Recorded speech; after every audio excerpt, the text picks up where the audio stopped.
So far, we have talked about relationships, randomness, and white noise. Now we connect everything together.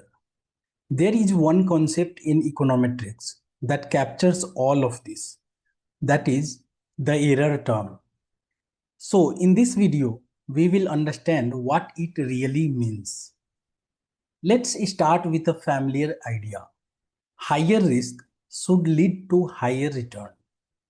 This is a basic relationship in finance. But when we look at real data, this relationship is not perfect. Some high-risk assets perform poorly. Some low-risk assets perform well. So there is always some variation. So the question is, if the relationship exists, where does this variation come from? This variation is captured by something called the error term. The error term represents the difference between what the model predicts and what actually happens. The small point you see on the screen is real data, and corresponding point on the line is the predicted value. The vertical difference between these 2 points is the error term. You can think of it very simply. Error term equals actual outcome minus predicted outcome. It is the part we cannot explain using our model. So, the error term represents all the unexplained variation, everything that the model does not capture.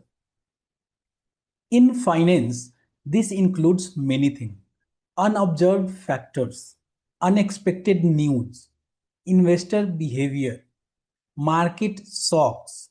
All of these contribute to the error term. Now, connect this to what we learned earlier. White noise represents pure randomness. The error term is often modeled as white noise.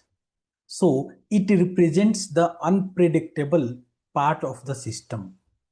One very important clarification: the error term is not a mistake.